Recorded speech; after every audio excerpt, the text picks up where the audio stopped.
Good afternoon, everyone. My name is Benjamin, and welcome to our weekly updates of the gubernatorial elections, the governor's races here in the United States of America.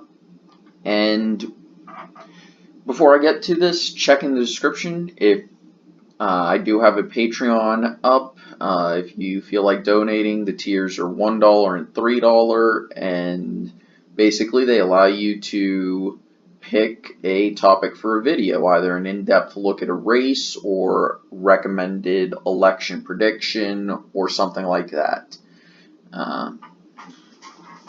If you want to donate, you can. If you don't want to donate, you don't have to.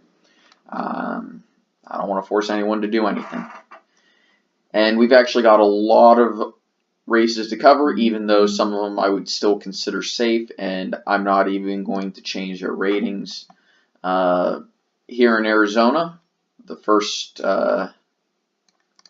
state alphabetically, or well, not the first state alphabetically, but the first state we're going to cover, Doug Ducey currently has a lead in the average of polls against David Garcia, and a few recent high-quality polls have come out showing Doug Ducey ahead by either a very wide margin according to Ipsos or a much closer one according to CNN SSRS. And there are a few others. There's a Fox News poll from not too long ago that shows something similar to Ipsos. Gravis shows it much closer. Data Orbital shows it closer. And, of course, Gravis has seen a shift towards Ducey. I'm actually willing to upgrade this to leans Republican from its previous ranking, at least my previous rating of tilt Republican.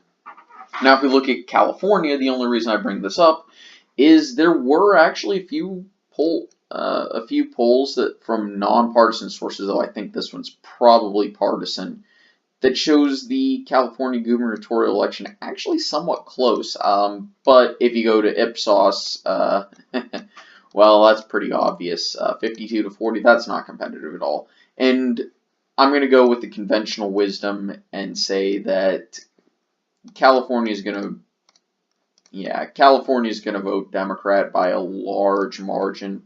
Not even worth it to look at.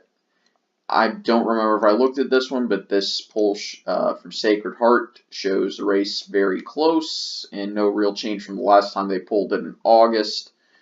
And I'm going to continue to lean Connecticut to the Democrats because there is a chance that the Republican does win, of course. We're going to go over to Florida, where I'm actually upgrading this to leans Democrat in favor of Andrew Gillum from its previous rating of tilt Democrat, because Ron DeSantis only leads in one nonpartisan poll and not even any partisan polls. Just about everyone says that Andrew Gillum has an advantage either in the upper, mid, or lower 40s for both candidates, with very few recent ones showing anyone below 40%. I think that's a perfectly reasonable rating for this. Now, I'm only going to Maryland. I'm only talking about Maryland because somebody says that there's a chance it gets competitive.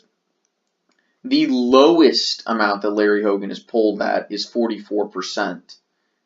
And he's only polled below 50 1, 2, 3, 4 times. And if you look at the average, he's polling only maybe 1 or 2% on average lower than where Charlie Baker is up in Massachusetts. And Baker is considered safe for Baker. So, no, this race is not going to get competitive. Not yet, at least, barring any unforeseen events. This is safe Republican. I know all the professionals are having this rated as likely Republican, but no, this is safe Republican. Larry Hogan's popular, and he's performing very well in polls. So let's go to Nevada, where we still have a competitive race. I'm going to go ahead and maybe I jumped the gun in tilting it towards the Democrat. Steve Sisolak. And I'm going to put it back where it originally was at Tilt Republican. This race is extremely competitive, and I don't really feel comfortable picking a winner. I'm just calling the race Tilt Republican because I think Laxalt has the advantage if we talk about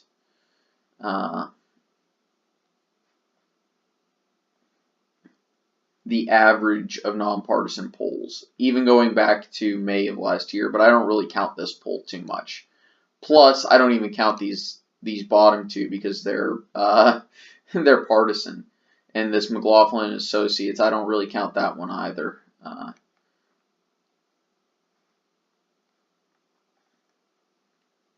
So I'm going to tilt it towards Laxalt, but the race is very competitive, and if you have Steve Sisolak ahead, I can't fault you for that. We have a bunch of new polls from September, and every single one since June, every single poll has either shown a tied race, even though, again, this is a Democrat partisan pollster. Every nonpartisan poll since middle of June has shown Mark DeWine up by varying amounts. And he leads in the average, and I actually feel comfortable upgrading this to leans Republican as I get a little more confident in this prediction. I wasn't making any calls in the state because I didn't have any new information, the most recent one until today, at least when I've been looking at them, has been this June 30th to July 10th poll, and it's almost October, so. In Oregon, I've had this tilting towards Kate Brown, but a new poll kind of makes me think I should put this back in the leans Kate Brown column, leans Democrat, and upgrade that for her. Despite a few one reputable poll saying it's tied, and a bunch of Republican polls, or partisan polls showing the Republican ahead. I never trusted these. I just said, well, I want to see what happens when a nonpartisan pollster polls it, see if these are even reasonably close. And when someone showed the race is tied, I thought, okay, maybe that is something. But then we're back to Kate Brown having a decent lead. I'm going to lean it because there's a very good chance that this race is more competitive than what the polls are showing, and that the Republican wins it, but I'm not going to do that. You know, I'm not going to say, well, it's going to 100% go for Kate Brown. I'm going to upgrade Rhode Island to leans Democrat as we started getting some more polling information, and this Roger Williams University, they've polled the race 3 times, and it's so far, their 3 polls show a move towards Gina Raimondo over Alan Fung. So I'm going to lean this race towards the Democrats. And the last one we're going to talk about is Wisconsin, where I feel comfortable now, after we have another Marquette University poll showing movement towards Tony Evers. I feel comfortable changing the rating of this race from Tilt Democrat to leans Democrat. And so far, this is what my map looks like, and this is what it would look like if I'm 100% correct in 2019 as of today. This is the current breakdown. This is 2019 if I am correct.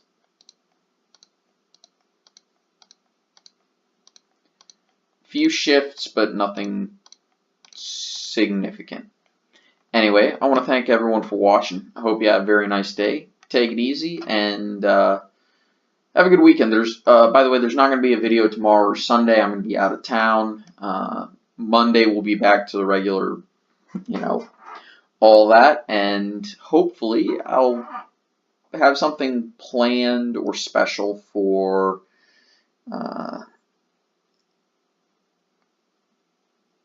something planned and kind of special for fact that I hit 200 subscribers. Anyway, thank you all for watching. Hope you enjoyed. Take it easy. Have a nice day. I'll see you next time. Bye.